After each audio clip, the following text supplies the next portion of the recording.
E no tocante ao ensino, as transformações no ponto de vista tecnológico evoluíram de tal forma onde conseguiram e conseguem, tenho certeza que vai ainda crescer muito mais, as condições e as modalidades de trazer para dentro das nossas casas, trazer para dentro do nosso trabalho o ensino digital, a comunicação virtual e a sala de aula digital. Então, pensando nisso, nós elaboramos, nós aqui do Instituto Oral Clínica, elaboramos uma série de lives durante esse período de pandemia que nós temos passado, que estamos passando e que iremos viver ainda durante alguns meses, alguns tempos ainda indefinidos. Essa comunicação entre a nossa equipe de professores, com os alunos, com os parceiros, e assim a gente tem conseguido resolver e sobreviver nesse momento, enquanto nós estamos nesse sítio. E para tratar de um assunto tão importante na nossa vida atual, nós programamos esse dia de hoje, esse momento, onde temos um prazer imenso de ter aqui ao nosso lado duas pessoas de muito gabarito, de muito conhecimento, de muita experiência, de credibilidade e que pode passar aqui informações importantes de tudo que se possa imaginar de ensino à distância. Estou aqui ao meu lado, com muito orgulho, o nosso professor Frank Felizardo,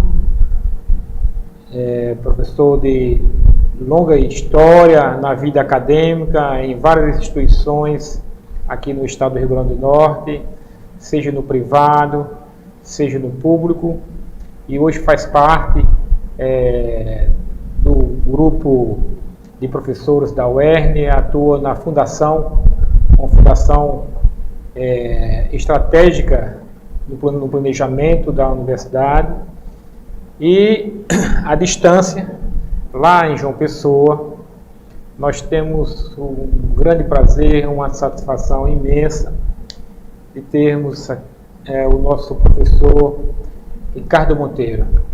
O professor Ricardo Monteiro é um dos mais brilhantes educadores desse país, de Portugal, no qual a sua origem, e renomado na Europa, na América do Norte, uma ligação muito forte com os Estados Unidos, sobretudo no estado da Flórida, lá na cidade, na Universidade da Christian University, e tem uma experiência fantástica de ensino à distância, que vai aqui compartilhar aqui esse momento, onde também já podemos informar aqui, comunicar a toda a sociedade, todos os internautas, uma parceria que foi firmada com essas instituições que nós aqui estamos representando,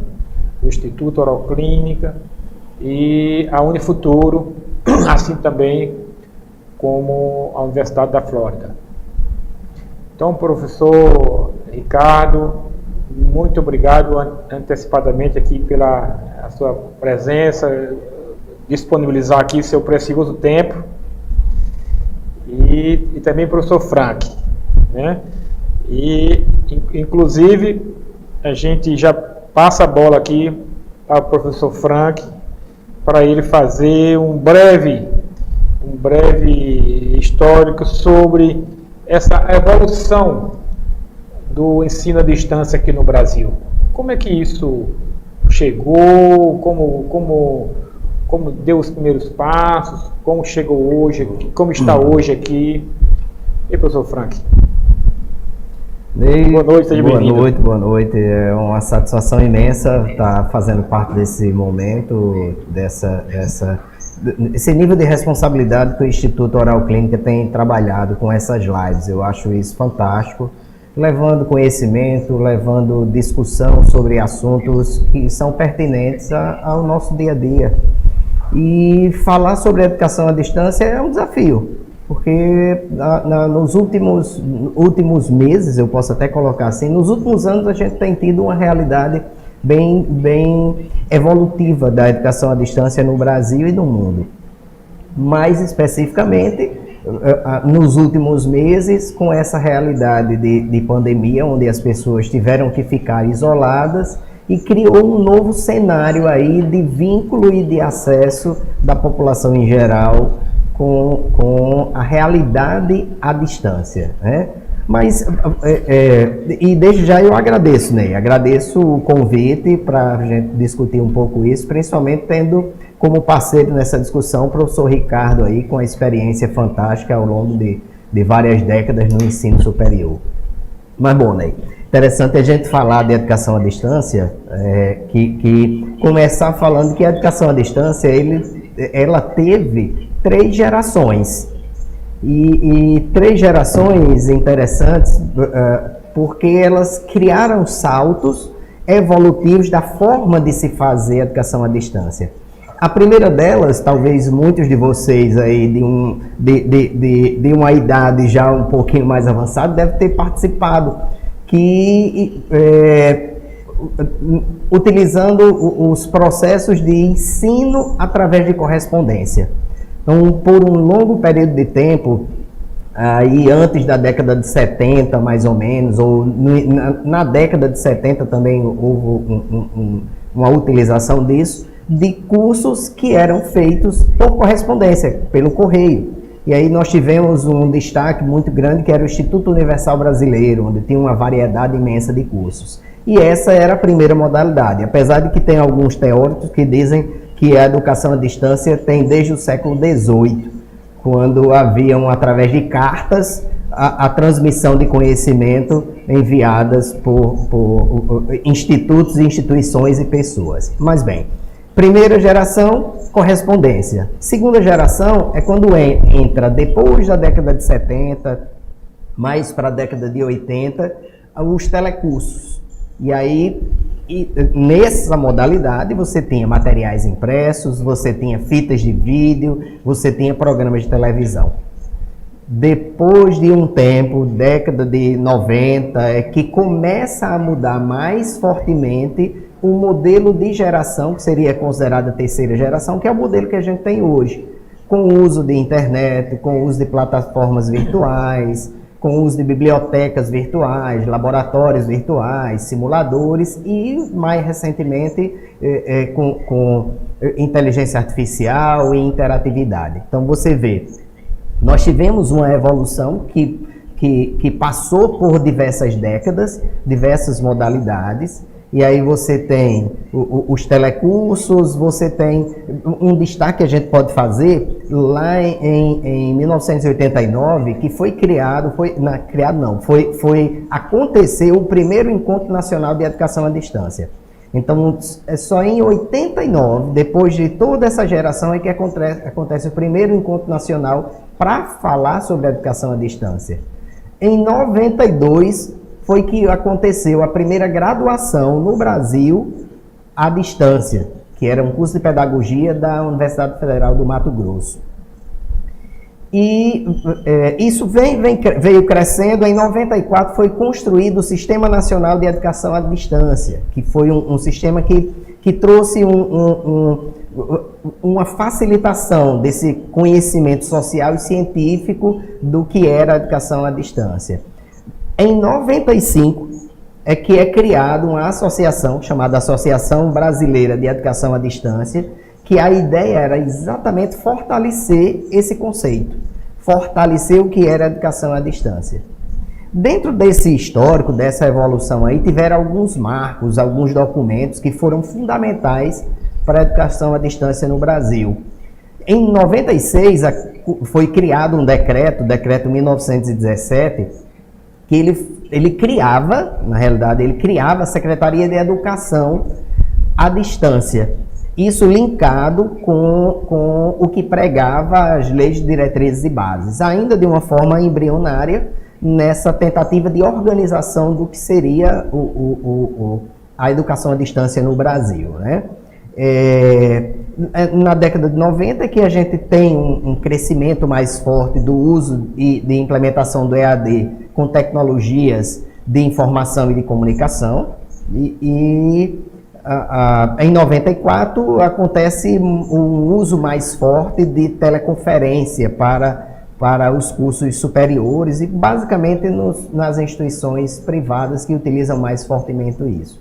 Mas é interessante a gente destacar que em 2001 foi o Plano Nacional de Educação, o PNE, ele foi aprovado, no caso, pelo Congresso Nacional, e nesse plano ele tinha o EAD considerado como estratégia de democratização do ensino e acesso à educação de nível superior. Então, veja só em 2001 é que a gente tem um Plano Nacional de Educação que ele pensa o EAD como democratização de acesso à educação.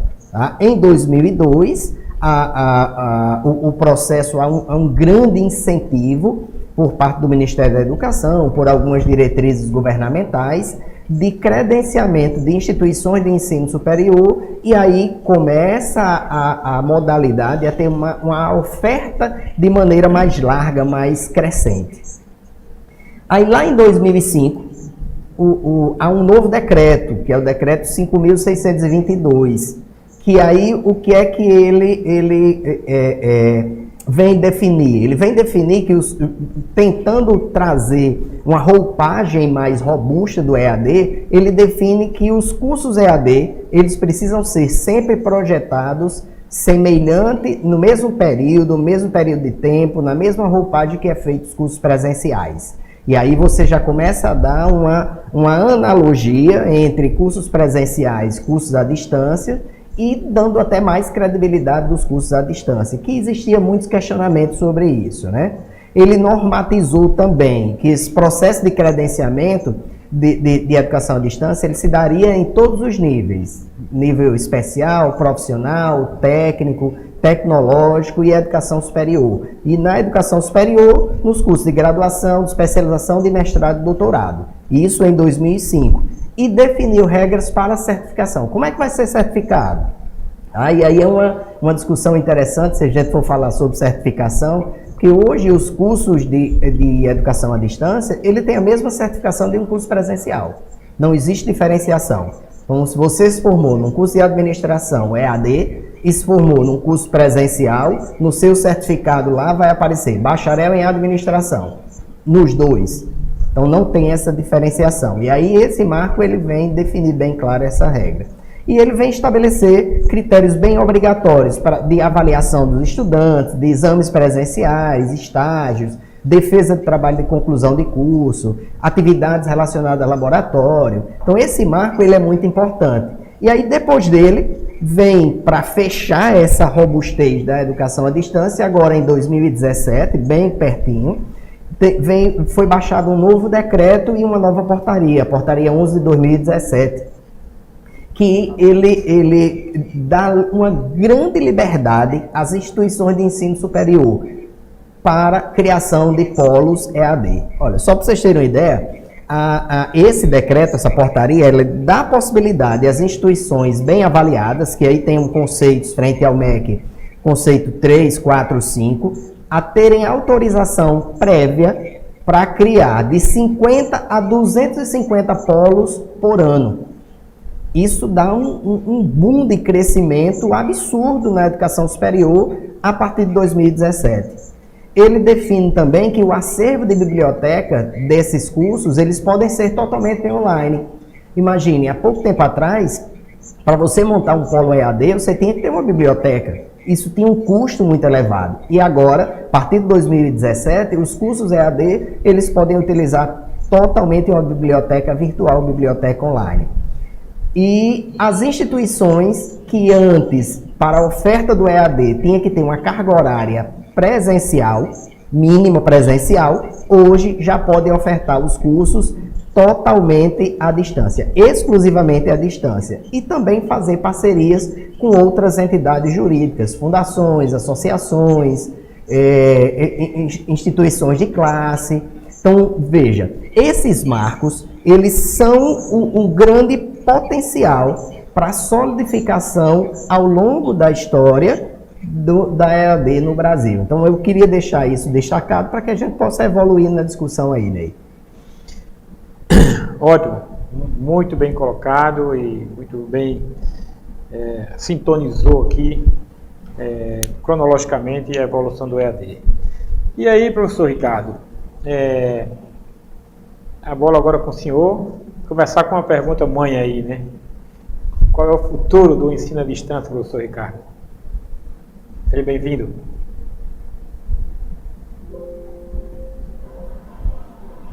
Oi, professor, eu não captei a pergunta, o som falhou. Podia repetir a pergunta? Sim, professor. Na sua concepção, nessa riquíssima bagagem na área educacional, qual é a visão do senhor hoje da realidade e do futuro do ensino à distância, da sala de aula virtual? Certo. Em primeiro lugar, doutor Ney, obrigado pelo convite. O Instituto de Ensino e Pesquisa Oral Clínica está de parabéns pelo organizacional e agradeço também rever o Dr. Frank realizado, que já não nos vemos há algum tempo, e estamos agora aqui conectados pelas maravilhas das novas tecnologias que possibilita transpor espaços geográficos num instante.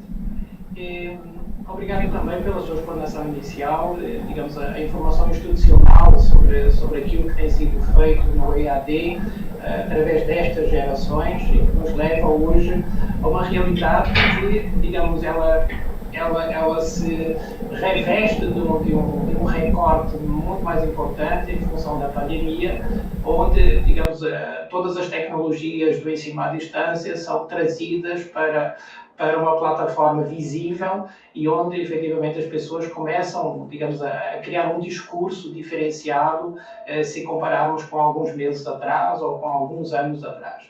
A realidade é que, em todo este processo, e o professor Frank disse algo extremamente relevante, entre as muitas coisas relevantes que disse, mas um ponto extremamente importante. As políticas públicas, elas têm que estar voltadas para processos democráticos que, efetivamente, atendam à população nas suas necessidades maiores. Se nós olharmos geograficamente para o Brasil e para a extensão que o Brasil tem, verificamos que o EAD não pode ser colocado de parte, ele tem que fazer uma parte integrante de todo o processo, em função das grandes distâncias e da logística necessária para fazer chegar professores, formação aos lugares, aos rincões do Brasil, que são tão distantes e que para nós europeus às vezes é difícil de compreender, não é? Eu ir daqui para Belém do Pará, aqui de João Pessoa para Belém do Pará, é como eu sair de Lisboa, atravessar Portugal, a Espanha, a França, a Alemanha, quase toda, ainda não cheguei a Belém do Pará. Então são distâncias que efetivamente precisam de ter um olhar diferenciado relativamente a este aporte das novas tecnologias. A grande problemática, e o professor Frank também abordou essa questão, é a questão do seu mindset. Se efetivamente o professor, as instituições, os gestores estão efetivamente vocacionados para uma nova cultura. Essa nova cultura que traz o aporte das novas tecnologias, ela está sendo integrada com uma certa lentidão, se nós olharmos a velocidade do mundo, dentro dos processos educacionais. Por quê? Porque nós ainda temos uma gestão educacional muito presa à escola prussiana, muito presa às aulas expositivas, muito presa, digamos, a padrões tradicionais, onde o professor é o protagonista, onde o professor é o centro de todo o processo. E por isso também nós registramos, e eu penso que o professor Franco também tem registrado isso, uma certa resistência natural do professor. Então, se for da minha geração, ele já se arma e vem com todas as armas de guerra contra o EAD, porque ele efetivamente defende que eu tenho que ver o aluno, eu tenho que estar junto do aluno, eu tenho que abraçar o aluno, eu tenho que sentir o aluno e a coisa tem que acontecer fisicamente. Mas os tempos mudam. As vontades também, as percepções também. Nós verificamos, e verificamos isso com muita simpatia, que os professores nesta época de pandemia, aqueles que sempre tiveram uma certa resistência contra as novas tecnologias, eles estão se aproximando do processo. E ao se aproximarem do processo, eles verificam coisas assim absolutamente incríveis. Que aquilo que eu faço durante 1 hora numa aula online é muito mais do que aquilo que eu faço numa aula presencial.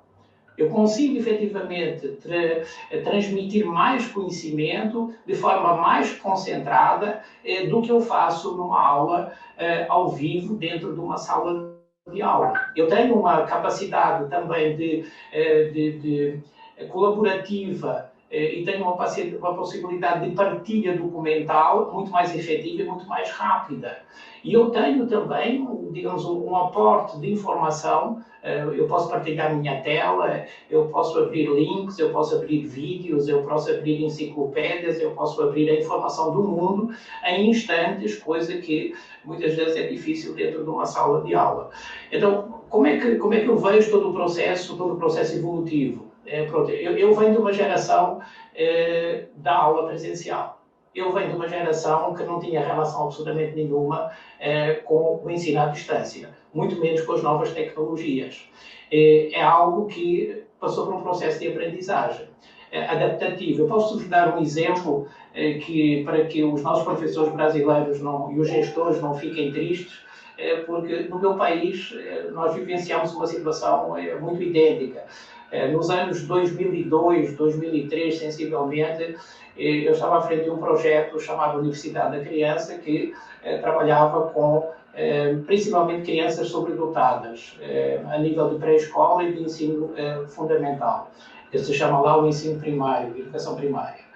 E começaram a chegar os primeiros quadros interativos às escolas. Nós tivemos a possibilidade de começar a trabalhar com esses quadros interativos em 2002, 2003, sensivelmente. A resistência dos professores era imensa.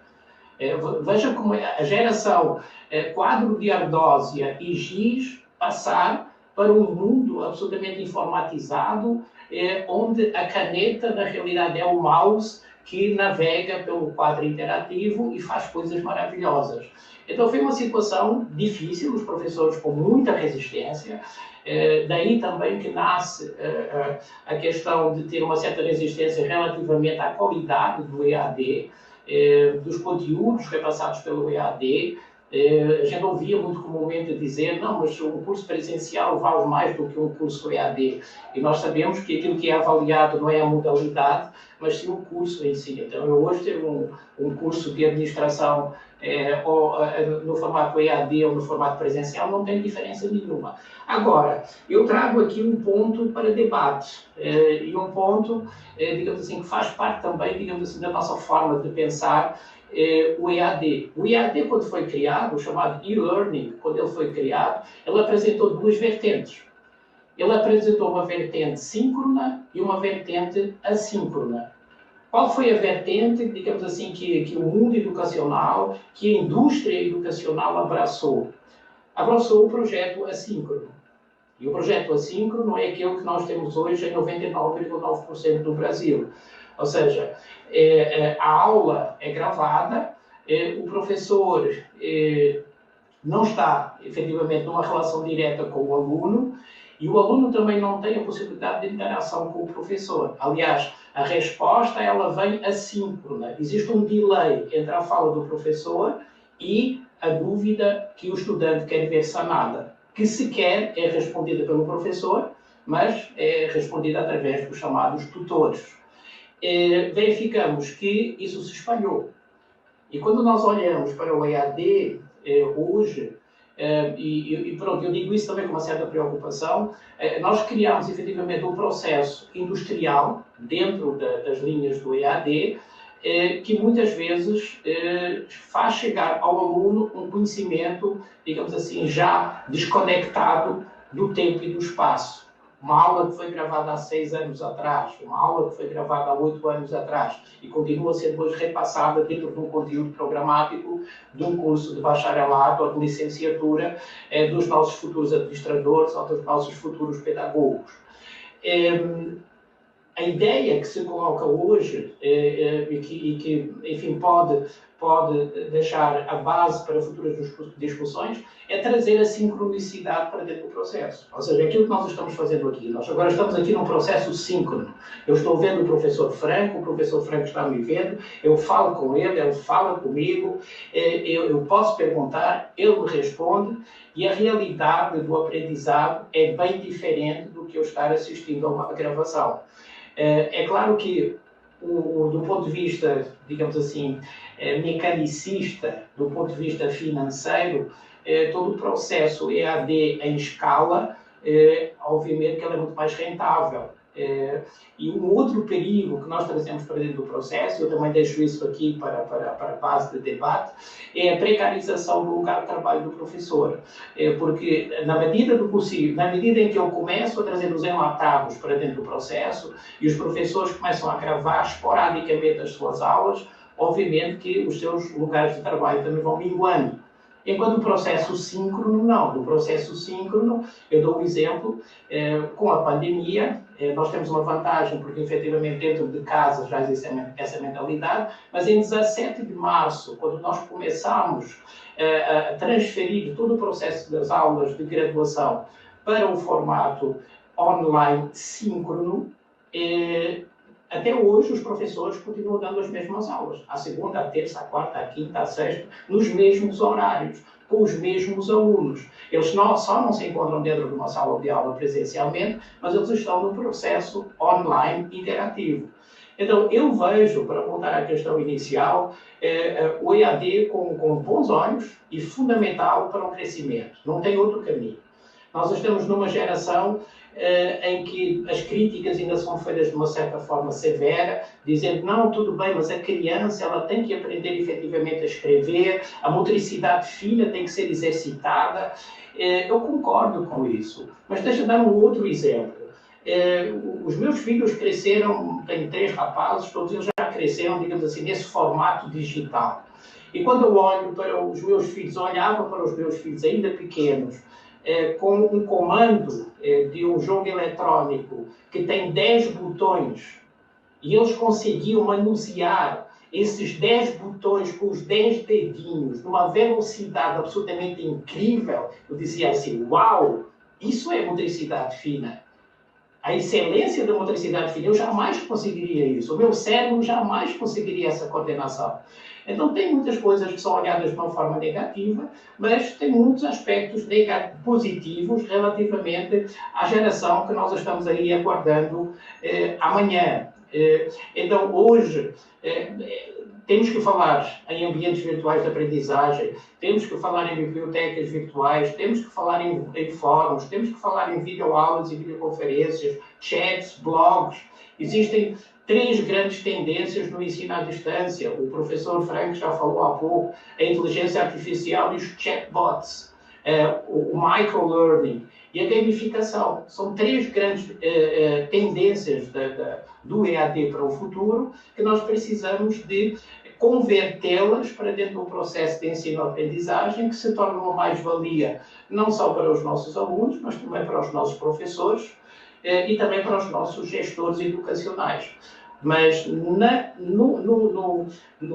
cerne da questão continuamos tendo um dilema muito grande. Nós continuamos com uma escola do século XVIII, com um professor do século XX e com um aluno do século XXI. Então deixo isso aqui como temática de fogo para as próximas intervenções do Dr. Franco e de algum espectador que queira fazer alguma pergunta. Muito obrigado, retorno para o Dr. Franco. Ricardo, fantástico as suas discussões e é interessante fazer esse link das gerações, porque é interessante, muitos estudiosos eles tentam classificar um pouco essas gerações, né? E aí, pegando lá desde a década de 40, eles já começam a classificar da década de 40, os que nasceram na década de 40 até a década de 60, eles eram caracterizados como os baby boomers. Da década de 60 até a década de 70, a geração X. Da década de 80 até meados, perto dos anos 2000, geração Y. De 91, 95 mais ou menos, até 2000, geração W. Meados dos anos 90, já puxando para cima dos anos 2000, geração Z, porque aí as gerações meio que se mesclam. E a partir dos anos 2010, que eles chamam de geração alfa. Que é interessante a gente colocar, como o senhor bem falou anteriormente, hoje a maioria dos professores, eles são da geração X e Y. E, na realidade, pega dos baby boomers, geração X é a grande maioria, que são aqueles da geração X de 60, 70, que eles começaram a ter uma introdução nessa realidade tecnológica, né? Só que ainda tecnologias que, se você for olhar hoje, são consideradas arcaicas. Se meu filho analisar, der uma olhada nas tecnologias que nós analisávamos ou usávamos nessa década, ele vai achar isso um absurdo. Como é que você... Um dia desse, meu filho estava me perguntando se eu utilizava o Walkman. Ele viu uma foto e não acreditou que era um Walkman. E eu tive que explicar para ele como é que funcionava, né? Então, hoje, a geração que vive num nível de interatividade, que nasceu, você vê, eu digo muito sala de aula, e um dia desse eu fui dizer em casa, eles quase não acreditavam. Eu digo, pessoal, eu fui da geração que via a internet nascer, a ser disseminada. Quando eu terminei a minha graduação, eu não tinha internet, não. Vixe, é muito tempo. Não, é coisa de 94, 95. Então, aí a gente começa a perceber que o EAD, ele é relativamente novo.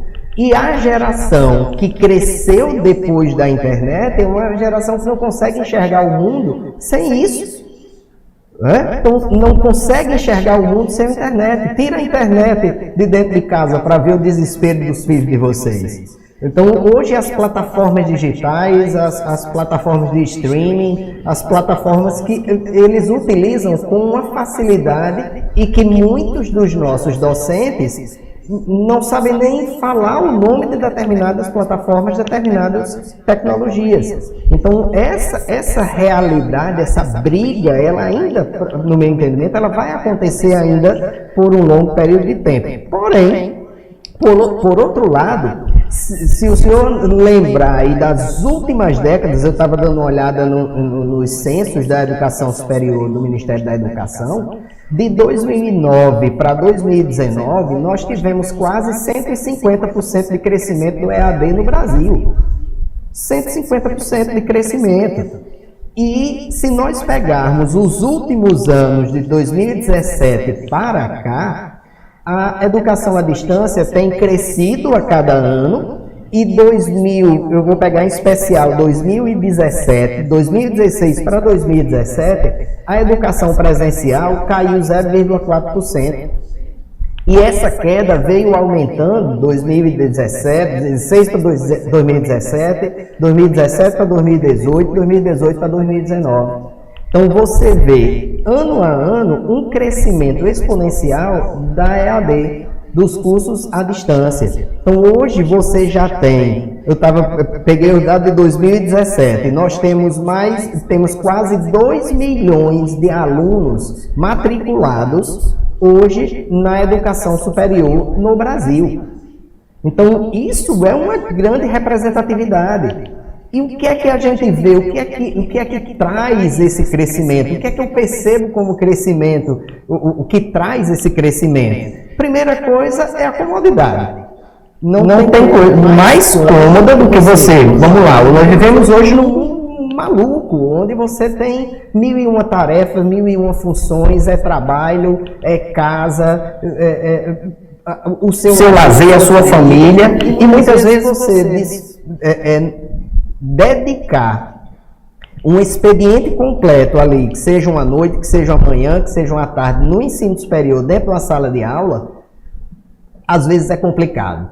Aí, de repente, você pega o EAD e diz, eu vou estudar a hora que eu posso organizar. Flexibilidade de horários, economia de tempo. E aí entra uma coisa que é interessante. Nós, nesse crescimento de EAD no Brasil, nós tivemos a entrada de grandes grupos investidores, grandes grupos, que aí a gente pode até fazer uma comparação. Hoje a gente pode dizer que basicamente 10 grupos, grandes grupos, detêm 70% do EAD no Brasil. Então, esses grupos investiram muito. E hoje você tem uma concorrência gigante por mensalidades mais baratas. Isso analisando o ensino superior privado. As instituições públicas também estão nessa jogada, também estão nessa oferta. Então, você tem uma grande quantidade de oferta, mais fácil de você ter acesso e junta com mais as outras vantagens. Questão do diploma, eu falei anteriormente, é a mesma coisa. Você sai com diploma de pedagogia, tanto faz, o presencial, o EAD é o mesmo diploma. De administração, de contabilidade, de direito, qualquer curso. O direito ainda tem uma discussão muito forte para o EAD no Brasil. Mas aí você tem as evoluções tecnológicas.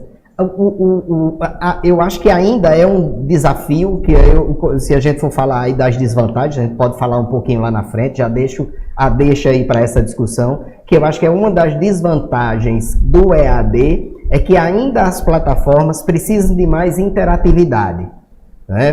E já estão começando, já estão trabalhando isso. Você já tem alguns artifícios que dá essa interatividade. Que é o que antes muitas pessoas diziam, não, o EAD não é interessante, porque eu não tenho uma resposta imediata com o meu professor, eu não estou ali numa sala de aula física, mas hoje você já começa a ter plataformas e tecnologias e sistemas que já melhora esse processo de interatividade. Mas as tecnologias, elas são fantásticas. Muitos programas do governo também incentivam a entrada dos alunos, por exemplo, o ProUni, o FIES, hoje já contempla a possibilidade de você ir para um curso EAD. E instituição privada. E as instituições públicas, você tem a Universidade Aberta do Brasil. Então, veja, você tem um arcabouço de possibilidades que as pessoas podem ter acesso ao EAD. E isso facilita esse crescimento, facilita esse boom que a gente tem aí na última década e que há uma tendência de crescimento nas próximas, principalmente analisando as gerações que vão utilizar a educação superior nos próximos anos. E aí, Ney, eu passo a bola para você, para ver aí se você faz algum outro comentário, busca aí algum outro tema, algum outro ponto que a gente possa ainda discutir, ou o professor Ricardo também nessa interação aí. Vou passar para o professor Ricardo já com uma pergunta aí, professor Ricardo. Nós estamos aí num encontro de potencialidades do ensino à distância, do ensino presencial. Isso significa que o ensino presencial ele vai desaparecer, professor Ricardo? Vai ficar só o ensino à distância?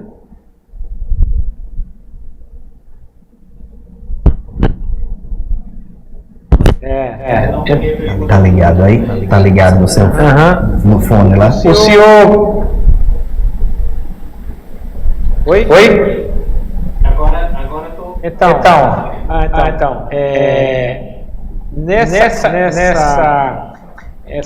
esse paradoxal crescimento aí e posicionamento do ensino presencial e do ensino à distância. Isso significa um cenário que o ensino presencial vai deixar de existir? Essa é uma pergunta muito pertinente e, obviamente, que tudo nos indica que as soluções futuras sejam soluções híbridas, onde haja a possibilidade de ter uma relação presencial com o formador, com o facilitador, com o professor, não é? Que agora já está sendo chamado de influenciador de sala de aula, não é? Já estamos vivendo uma geração da inteligência artificial, mas eu penso que passará por uma situação híbrida. O professor, da forma, digamos assim, que eu passei, eu comecei o ensino fundamental em 1960, então eu venho daquela geração que o professor Franco falou há pouco, os baby boomers, e que não tem relação absolutamente nenhuma com as novas tecnologias. Nós tínhamos um jogo muito simples de jogar, um ténis de mesa, que era uma bolinha para cá, outra bolinha para lá, só tinha 2 botõezinhos, e nós ficávamos extremamente felizes com esse jogo, era o máximo quando nós jogávamos isso. Hoje nós temos a realidade virtual que entrou no processo, que está ocupando o espaço da nossa realidade vivenciada. Então veja, eu não acredito que haja essa substituição, mas tem que haver uma política pública que observe com muita atenção que o avanço das novas tecnologias só pode efetivamente crescer se, por exemplo, o acesso à internet também for acessível a todas as pessoas. Eu vou dar um exemplo concreto. Não vale a pena eu ter ferramentas fantásticas, eu ter as novas tecnologias, digamos assim, como grande conquista nacional, se eu, por exemplo, tenho alunos que não têm acesso à internet, se eu tenho alunos que não têm um tablet, se eu tenho alunos que não têm um celular. Então, essa realidade precisa mudar. Nós precisamos de criar aqui uma igualdade que permita, uma equidade que permita a muitos alunos que não têm esse acesso de isso por experiência própria. Nós aqui na Unifuturo temos muitos alunos nossos que não têm, pura e simplesmente, a possibilidade de ter internet em casa. Como é que nós resolvemos a situação? Nós gravamos as aulas num DVD e sempre com um pequeno atraso temos essas aulas para eles possam acompanhar o processo e ter um acompanhamento diferenciado. Então, se estamos falando em futuro do Brasil, futuro do EAD, temos que criar condições, efetivamente, para que essas novas tecnologias possam chegar não só às escolas privadas, que têm, digamos assim, talvez um poder de fogo diferenciado, mas às escolas públicas também. E que todos possam usufruir dessas novas tecnologias. Não podemos mais imaginar o futuro sem inteligência artificial. E a inteligência artificial, assim como o EAD, não é uma coisa nova, não é uma área nova. A inteligência artificial já existe há décadas.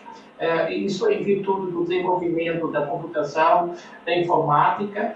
Agora é que começamos a ter novas aplicabilidades associadas ao segmento da educação.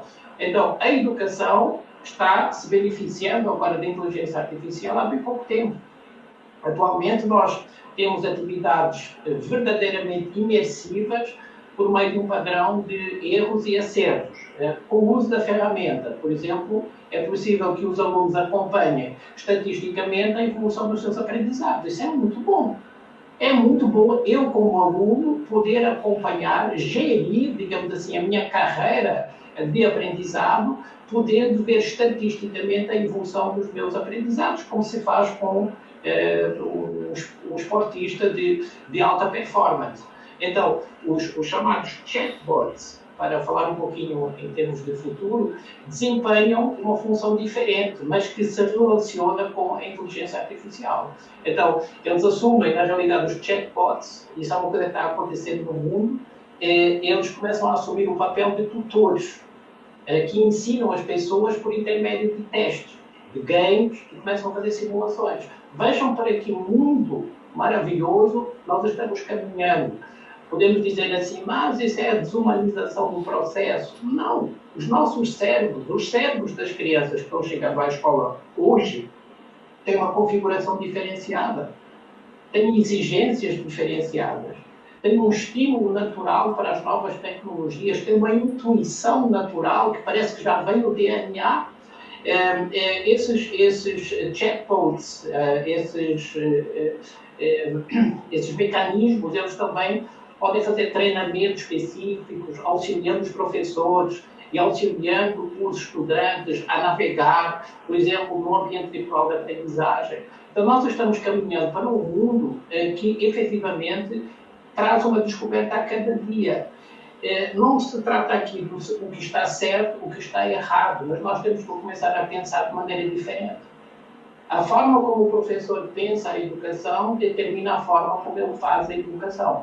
E se nós ainda estivermos ligados, digamos, a padrões de pensamento, economias comportamentais de décadas atrás, vamos ter muita dificuldade em colocar os nossos alunos futuros no mercado de trabalho.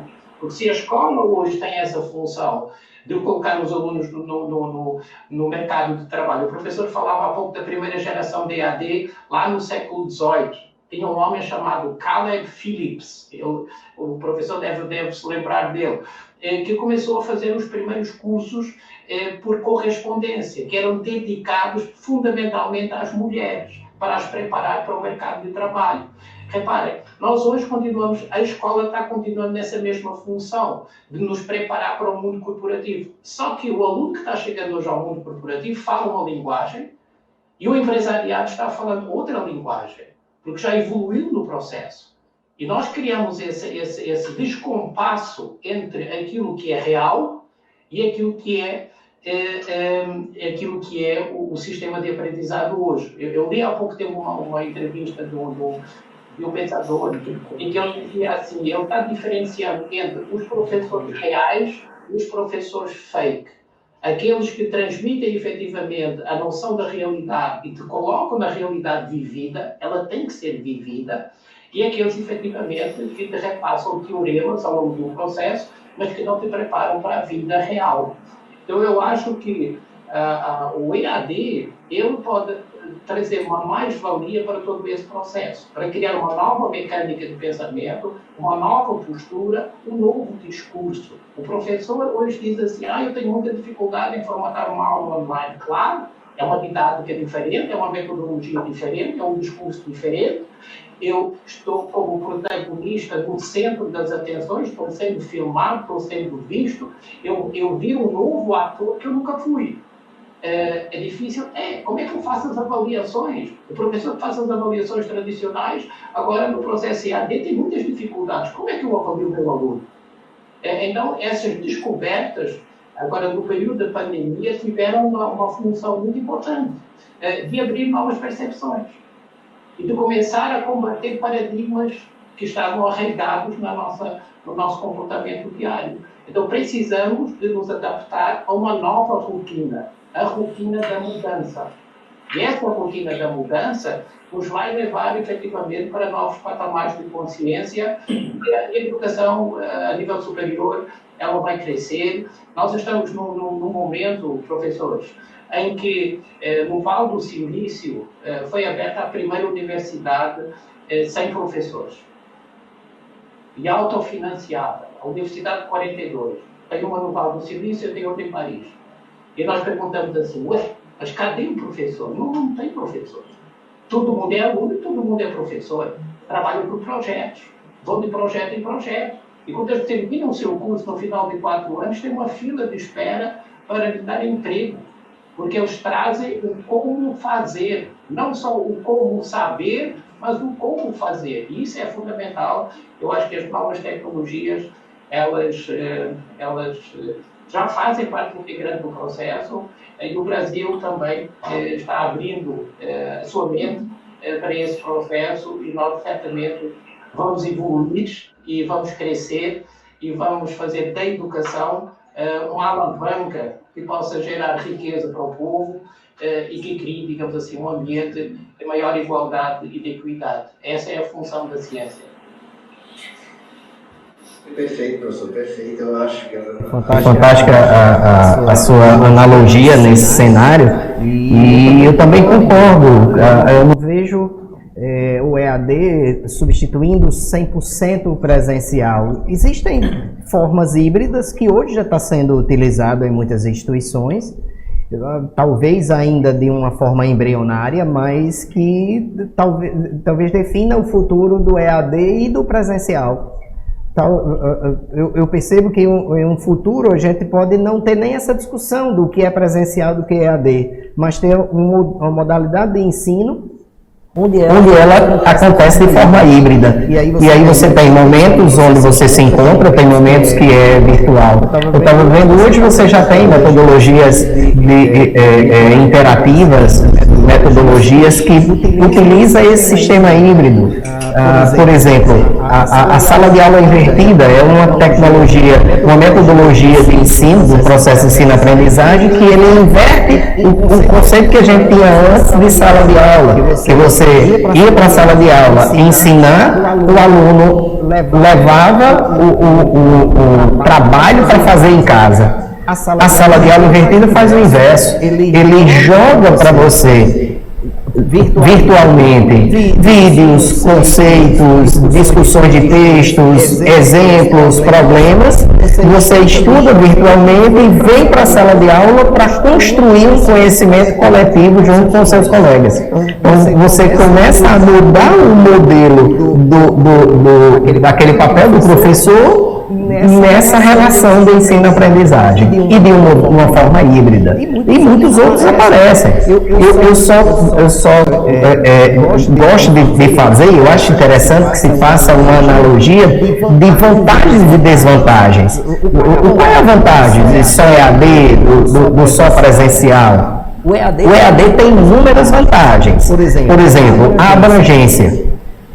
Hoje, com esse decreto de 2017, a possibilidade de crescimento do EAD é imenso no Brasil. Então, eu posso chegar a espaços que o presencial talvez não conseguisse. Mas o EAD consegue. As plataformas que eles dão possibilidade de interagir com os alunos, trabalhando os estilos diferentes de aprendizagem. Já existem muitas teorias que falam que cada pessoa tem seus estilos de aprendizagem. Tem pessoas que são mais visuais, tem pessoas que são mais da percepção de detalhes, da percepção da leitura. E isso são estilos diferentes de aprendizagem, da forma de você discutir. Existem plataformas interativas utilizando inteligência artificial que conseguem adaptar a forma de aprendizagem que você mais se adequa.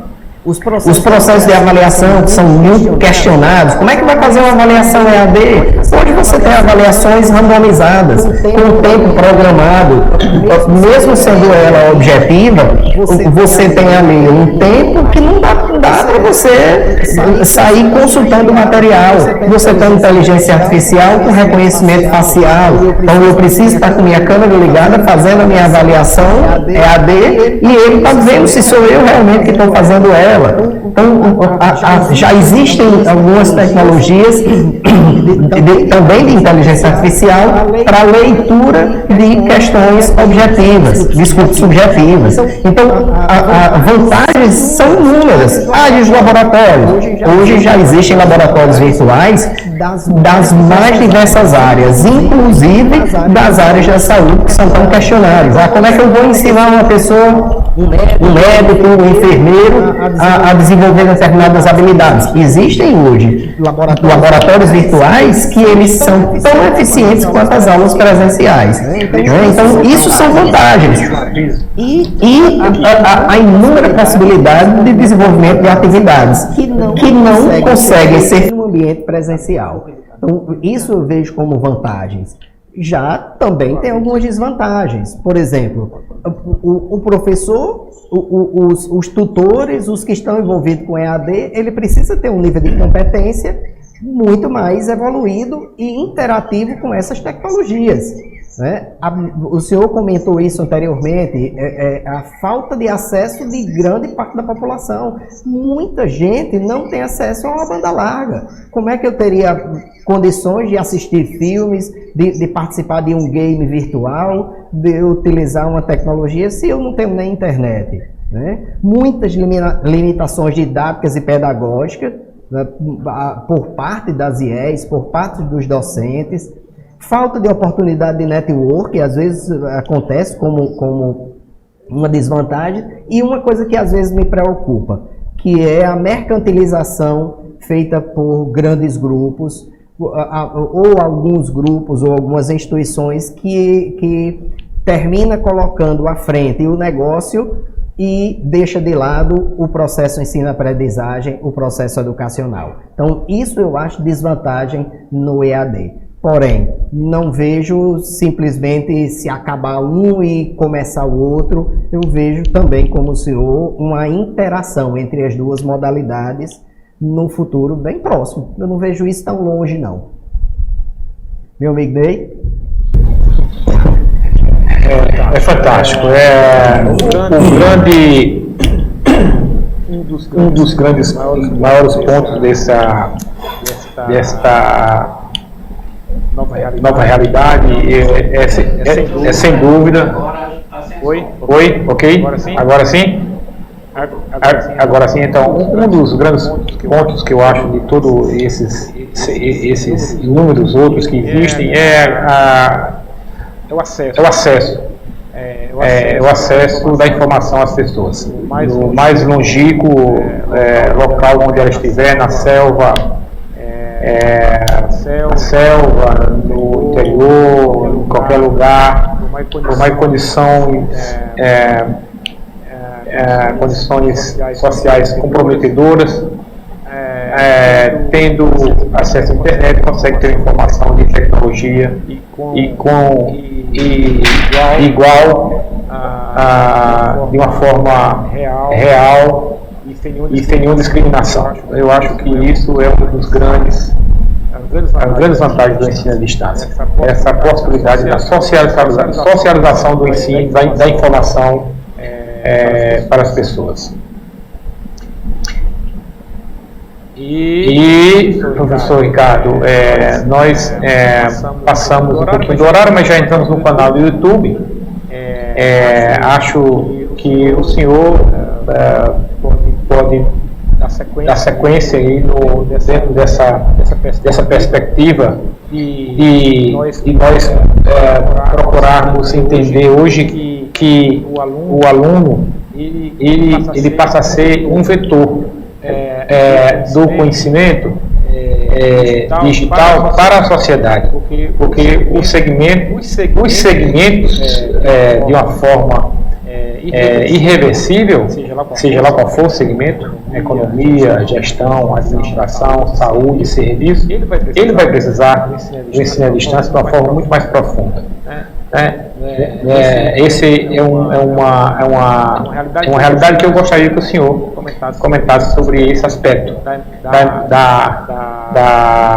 do impacto do ensino à distância dentro da nossa sociedade como um todo. Bom dia, professor. Doutor Ney, muito obrigado. E para, digamos assim, fechar aqui o nosso processo, a realidade que nós temos hoje, a pergunta que nós teríamos que fazer seria quais são os principais benefícios que o ensino à distância traz? Eu queria só pegar o gancho daquilo que o professor Franco falou há pouco, relativamente, digamos, à evolução de todo o processo, até a nível de inteligência artificial e de novas tecnologias que permitem, por exemplo, nós falarmos no ambiente da saúde também no formato online. Uma das três tendências que nós temos hoje no mundo, a primeira nós já falámos, a inteligência artificial e os chatbots, a segunda é o chamado microlearning, que é uma espécie de aprendizagem em microcápsulas, que pode ser implementada em qualquer dispositivo tecnológico, como por exemplo um smartphone, um tablet. É uma tendência prática que torna o conteúdo rápido a ser absorvido e facilita muito o processo de aprendizagem dos alunos. Mas a gamificação é que tem sido bastante utilizada no ambiente corporativo e no mundo da educação. É uma tendência lúdica, não é?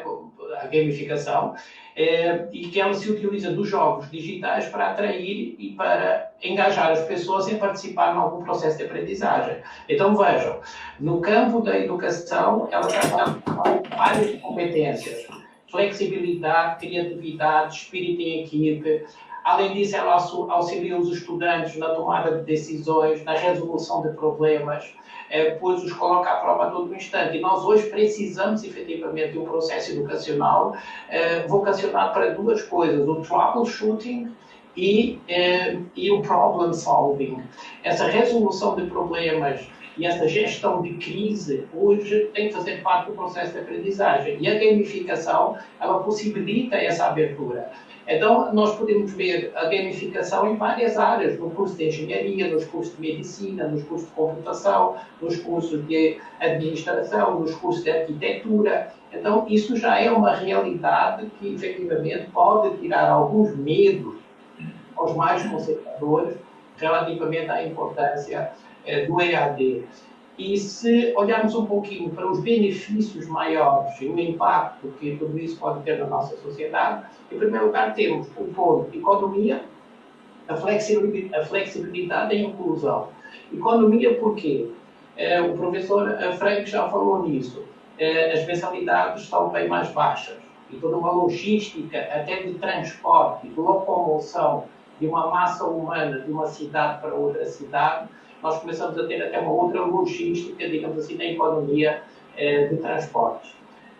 Além disso, o processo dispensa a necessidade de custos relacionados com a alimentação, por exemplo, também, e com a locomoção.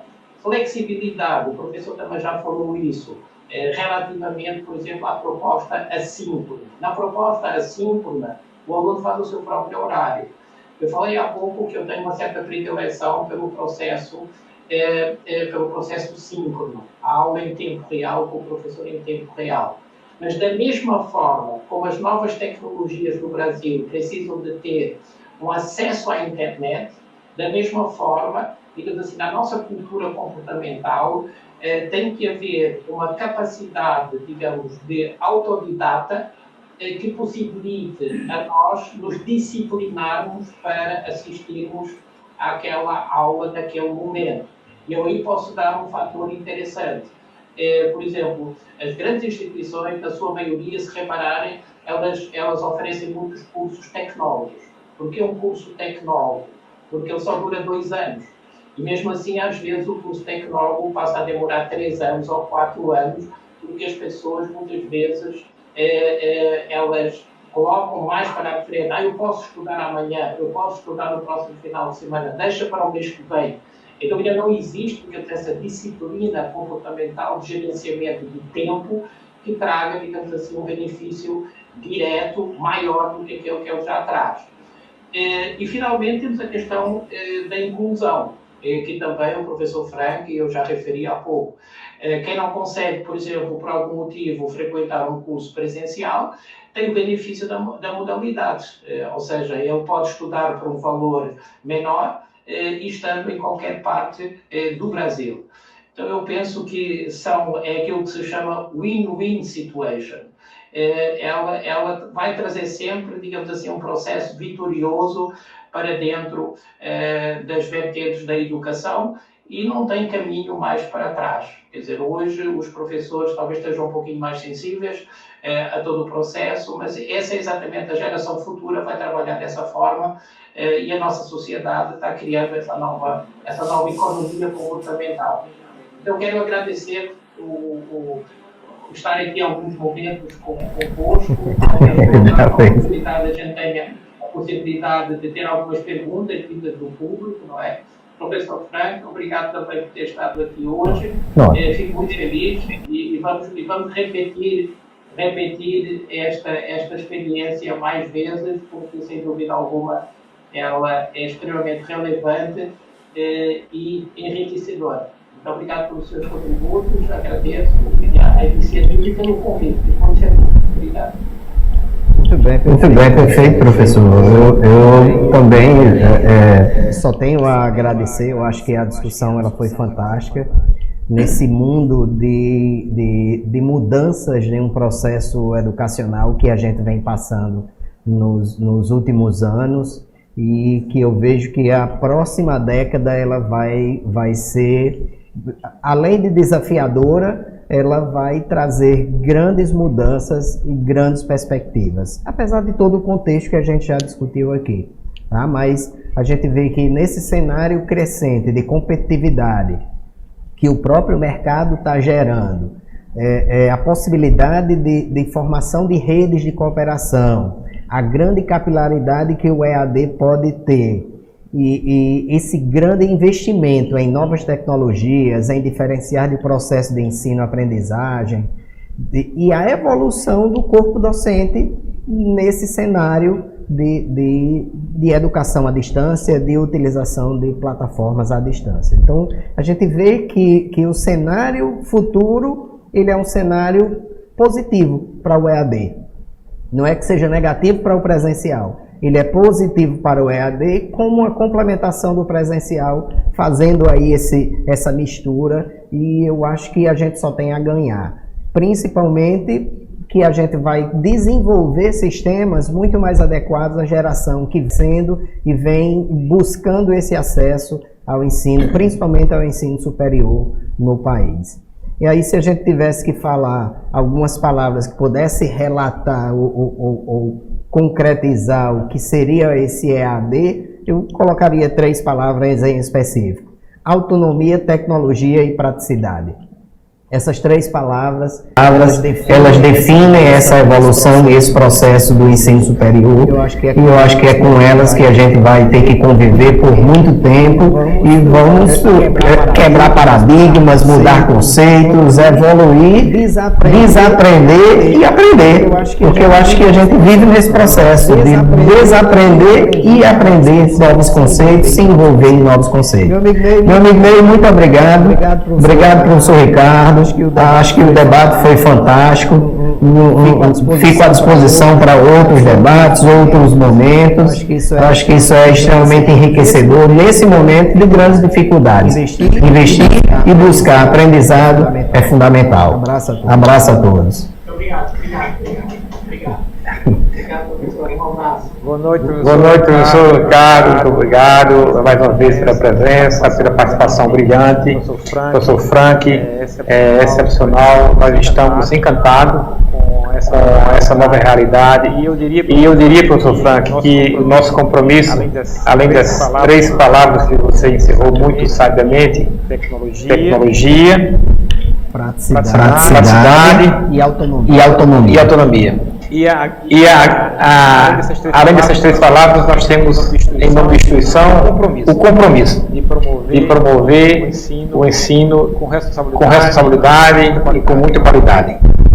Então, obrigado a todos, mais uma vez. Boa noite. Até breve. Até breve.